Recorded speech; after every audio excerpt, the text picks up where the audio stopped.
Peace and blessings, beautiful people. Welcome to another episode of Self Care Made Simple. I am Anifowose, your self care specialist. Today's topic is spend time with a loved one. Let's take a deep breath. Breathe in, breathe out. Breathe in, breathe out.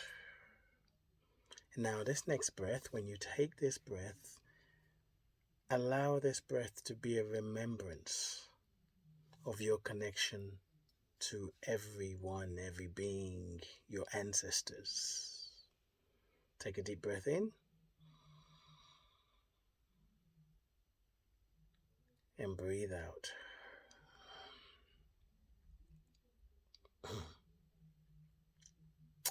Self-care made simple as a pointer is a reminder of your capital S self. The self that is powerful, the self that is grateful and successful. It knows the way because it is the way. It is never lost. It knows that it is enough because it is one with all. Today's topic is spending time with loved ones. And this is more about my story today. I had an opportunity to go out to a Nigerian restaurant. I think this is the first Nigerian restaurant I've been to in UK. I've been to one in America once. I don't usually eat out. And there's a Nigerian eating at another restaurant, just like, oh, it better be good, you know. And it was actually a cousin of mine that initiated the outing. And what occurred to me as I got back, it's like, sometimes we try so hard to connect, to know who we are, to feel the love of God, to feel spirit, to tap into that place of acceptance. And it's really quite simple. Sometimes just spending time with someone you love, sharing stories. My father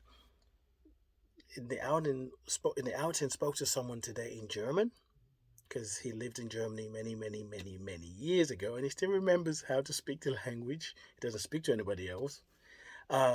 Since mom made her transition, which has been over 14, 15 years. Even before that, he spoke in Igbo language, which is a Nigerian language. He spoke Yoruba, he spoke English, and I'm like, my father is just intelligent, smart. I might share a video that I took while I was there. But anyway, it's like, I learned a little bit more about my father, about his childhood. And for me, it's my father. For you, it could be your mother, it could be your cousin, it could be your auntie, it could be your uncle. Just hearing somebody else's story.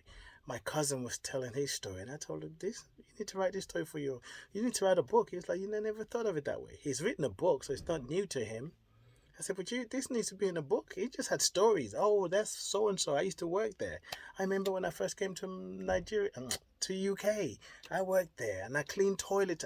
I said, these stories, it's important. You need to write them down for your children, for your grandchildren. And the more he thought about it, he was like, that is so true. Spending time with loved ones and hearing their stories wakes something up in us, in you, in me.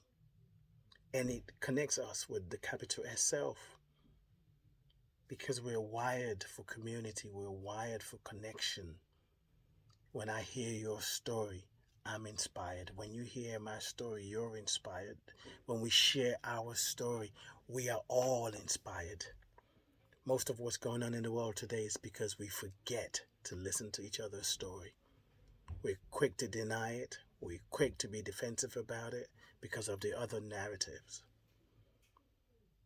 We are an incubator for divine ideas.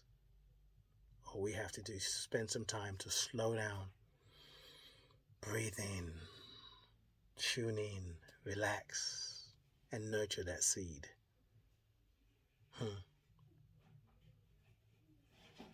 Yeah, may these words activate exactly what you needed to do today. Mm. Inspirations like this, messages, downloads, in my book, Spiritual Appetizers for the Soul. You can pick it up on Amazon, Barnes and Noble, bookshop.org, and other online platforms. Get it. Open up to a page and listen to the message. I love you. I bless you. I appreciate you. And I thank God for you. Peace and blessings. Life is good. It's getting better. Keep taking those deep breaths. Center yourself.